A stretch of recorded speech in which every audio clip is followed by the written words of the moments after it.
Welcome once again, my friends, and thank you for stopping by to listen to an old storyteller. Today we have a story from Romania, and the title of this story is The Vampire. There was an old woman in a village, and grown-up maidens met and span and made a bee. And the young sparks came and laid hold of the girls, and pulled them about and kissed them.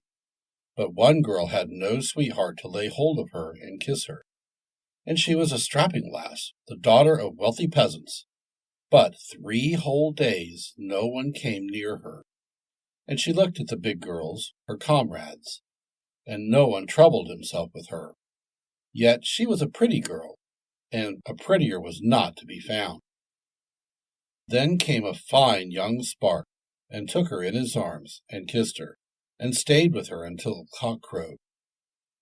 And when the cock crowed at dawn, he departed. The old woman saw he had cock's feet, and she kept looking at the lad's feet, and she said, "Nita, my lass, did you see anything?" "I didn't notice." "Then didn't I see he has cock's feet?"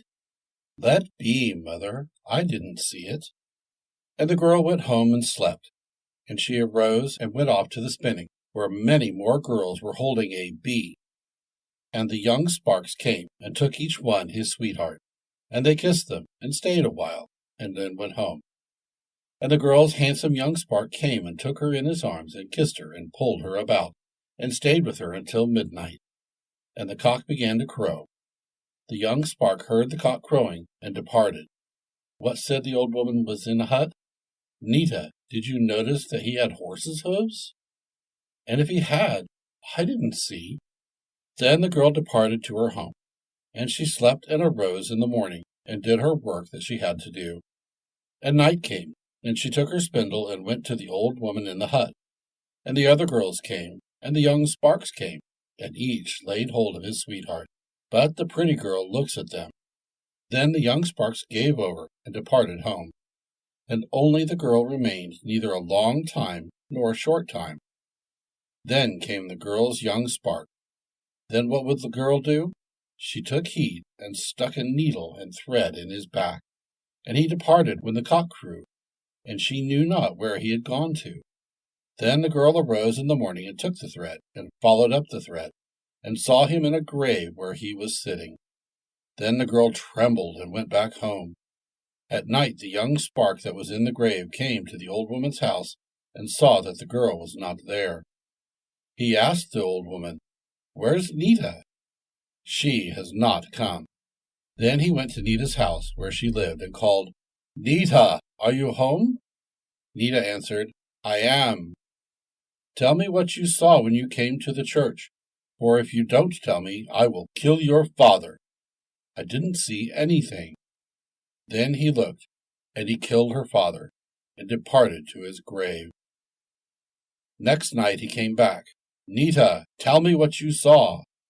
"I didn't see anything." "Tell me, or I will kill your mother as I killed your father. Tell me what you saw." "I didn't see anything." Then he killed her mother and departed to his grave. Then the girl arose in the morning, and she had 12 servants.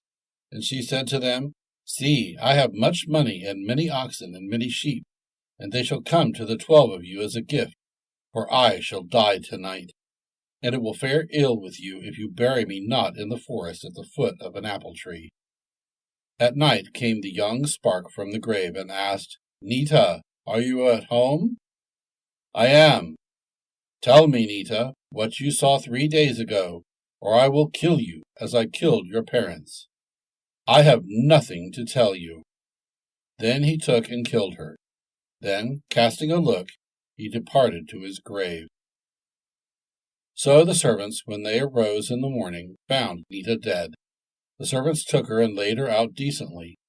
They sat and made a hole in the wall, and passed her through the hole, and carried her, as she had bidden, and buried her in the forest by the apple tree. About half a year passed by, and a prince went to go and course hares with greyhounds and other dogs. And he went to hunt, and the hounds ranged the forest, and came to the maiden's grave.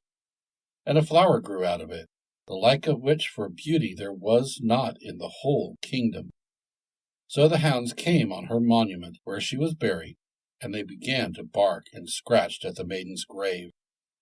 Then the prince took and called the dogs with his horn, and the dogs came not.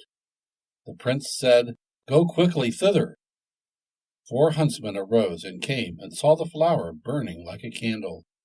They returned to the prince, and he asked them, "What is it?" "It is a flower. The like was never seen." Then the lad heard and came to the maiden's grave, and saw the flower and plucked it. And he came home and showed it to his father and mother. Then he took and put it in a vase at his bedhead where he slept. Then the flower arose from the vase and turned a somersault, and became a fully grown maiden. And she took the lad and kissed him, and bit him, and pulled him about, and slept with him in her arms, and put her hand under his head, and he knew it not. When the dawn came, she became a flower again.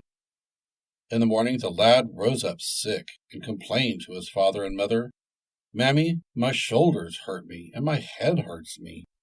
His mother went and brought a wise woman and tended him. He asked for something to eat and drink, and he waited a bit, and then went to his business that he had to do. And he went home again at night, and he ate and drank and lay down on his couch, and sleep seized him. Then the flower arose and again became a full-grown maiden, and she took him again in her arms, and slept with him, and sat with him in her arms. And he slept. And she went back to the vase. And he arose, and his bones hurt him, and he told his mother and father. Then his father said to his wife, "It began with the coming of the flower. Something must be the matter, for the boy is quite ill. Let us watch tonight, and post ourselves on one side, and see who comes to our son." Night came, and the prince laid himself in his bed to sleep. Then the maiden arose from the vase, and became there never was anything more fair, as burns the flame of a candle. And his mother and his father, the king, saw the maiden, and laid hands on her. Then the prince arose out of his sleep, and saw the maiden that she was fair.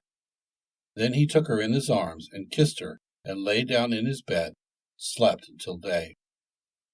And they made a marriage, and ate and drank. The folk marveled, for a being so fair as that maiden was not to be found in all the realm. And he dwelt with her 1/2 a year, and she bore a golden boy, 2 apples in his hand, and it pleased the prince well. Then her old sweetheart heard it, the vampire who had made love to her, and had killed her. He arose and came to her and asked her, "Nita, tell me, what did you see me doing?" "I didn't see anything." "Tell me truly, or I will kill your child, your little boy, as I killed your father and mother. Tell me truly." "I have nothing to tell you." And he killed her boy, and she arose and carried him to the church and buried him. At night the vampire came again and asked her, "Tell me, Nita, what you saw." "I didn't see anything." "Tell me, or I will kill the lord whom you have wedded." Then Nita arose and said, "It shall not happen that you kill my lord. God send you burst."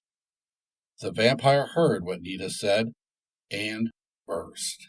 Aye, died, and burst for very rage. In the morning Nita arose and saw the floor swimming 2 hands' breadths deep in blood.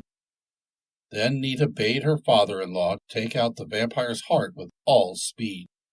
Her father-in-law, the king, hearkened, and opened him and took out his heart, and gave it into Nita's hand.